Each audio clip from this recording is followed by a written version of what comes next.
You have to remember something. We're dealing with children. They need to be terrified. It's like mother's milk to them. It's Sunday morning on CBS, and here again is Charles Osgood. That's Jane Lynch getting in yet another one of her zingers in the TV show Glee. She's pretty outspoken in real life as well, as Lee Cowan now shows us in this Sunday profile. I think this is the most gorgeous landscape I've ever seen. I love it. When actress Jane Lynch goes for a hike up in the Hollywood Hills, it's all about the view, not so much the workout. I'm actually exercise averse. And This is as good as it gets. I tell my body every day, I said, this is what you're getting, and you're lucky you're getting this much. This takes me 32 minutes. Exercise averse, perhaps, but she certainly knows how to rock a tracksuit. Mediocre. Hit the showers. She plays Sue Sylvester, the fearsome cheerleading coach on Fox's hit series, Glee.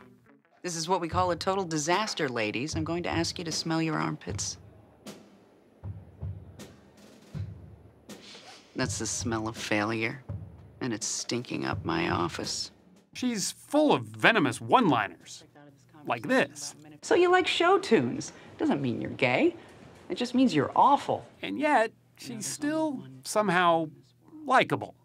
So is there a little bit of Sue in you? Oh, yes. Oh, my God, yes. I don't think I could play Sue Sylvester if that person didn't live in me somewhere. Are there some of Sue's put-downs that are your favorite?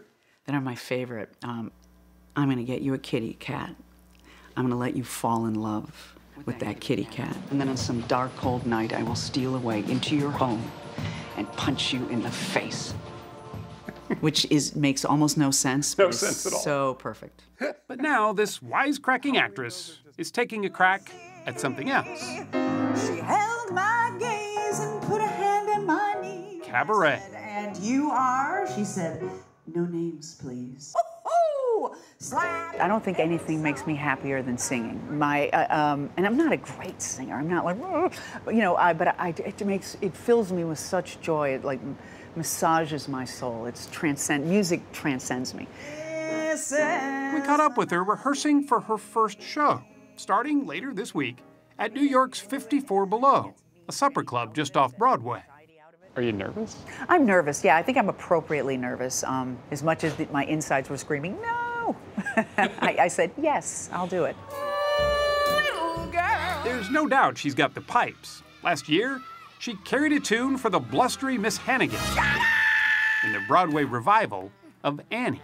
How I hate little shoes, little socks. Jane Lynch grew up knowing she wanted to be on stage. She was born into a middle-class Irish Catholic household just south of Chicago.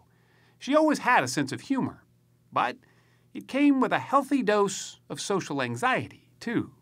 You sort of knew early on that there was something different. Yeah, well, yes. I mean, I knew from about age 12 that I was gay, and I didn't know anybody else who was gay. So, yeah, that is socially isolating because you can't let people know you completely.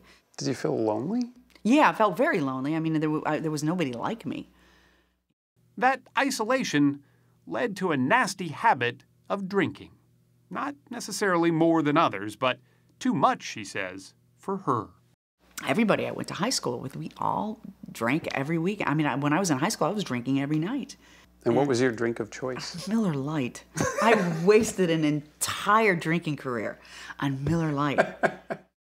Still, her dream of making people laugh was so clear that she pushed herself to try out for a high school play. It was a one-act version of The Princess and the Pea called The Ugly Duckling. And I played the king, and I killed in the audition. And I remember the first rehearsal, I did the same thing, and I didn't get a laugh, and I quit.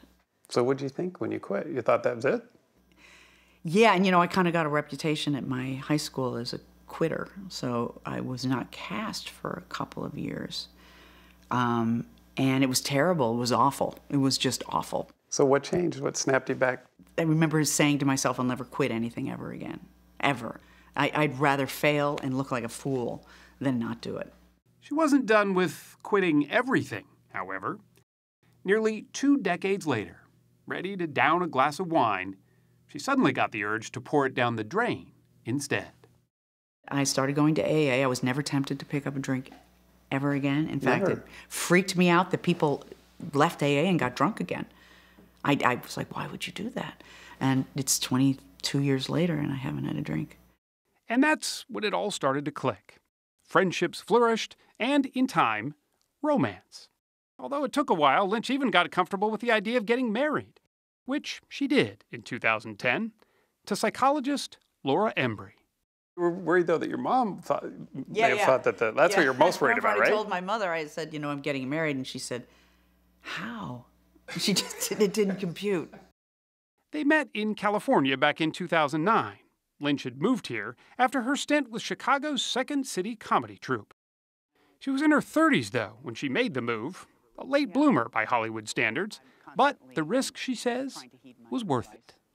Yeah, I guess it was scary, but it so felt like the thing I had to do that there was never a question of, you know, going back or... Within a year, she was appearing regularly in TV shows. Well, it's about time you got here. You must walk my Winky. You name it, Jane Lynch was on it. Very charming little school.